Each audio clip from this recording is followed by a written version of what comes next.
Hey, what's up everyone? Welcome back to another PvP showcase. For today, we're going to be looking at Weekend Vigimantè again. Now, unlike last time, there wasn't really a huge buff. Or, I guess there kind of was, but to me, it wasn't very meaningful because it only got, like, Hydra Crash and the, what's it called?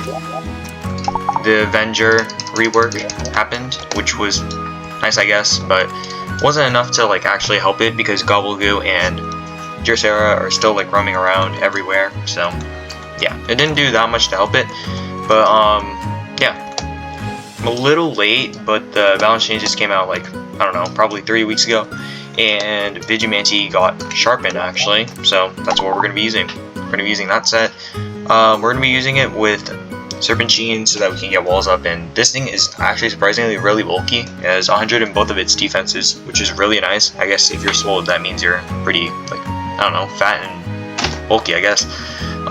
Yeah. And then we're also pairing it with Gargoyle, just because it's also really fast and it's a magical attacker. We can also pair that with Serpentine, but it's not going to be as effective because that thing dies to, like, I don't know, getting sneezed. I don't know. But yeah. We're using basically a regular set with Vigimantè, just like a few minor changes.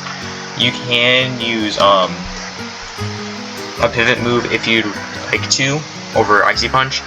Like you can do Rip Current, but personally I like Icy Punch because A, you're very fast, you're pretty much gonna outspeed everything already, and B, this can't, okay, not at +2.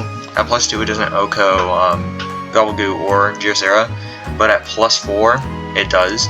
So yeah, you can basically one-shot those once you have a +4, and if you have the walls up, then I'm pretty sure you can get up to +4 kind of easily without dying, but that's basically at the point where you're probably going to end up being kind of low, so that's why priority would be important, but you don't have it, so just be wary of that.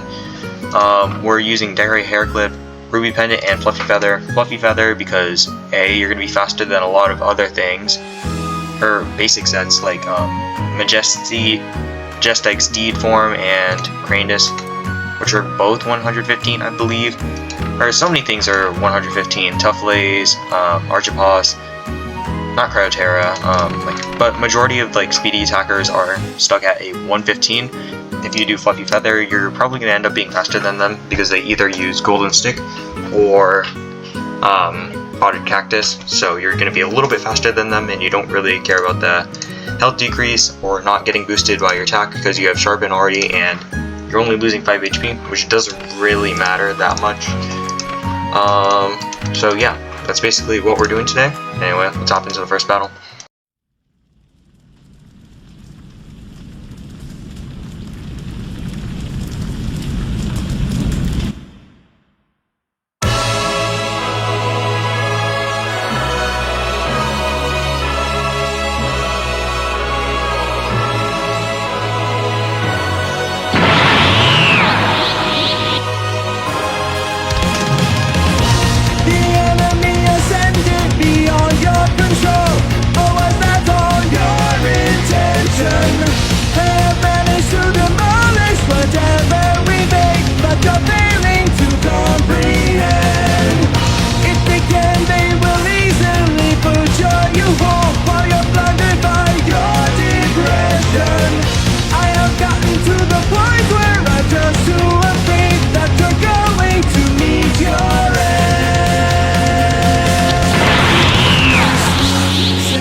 The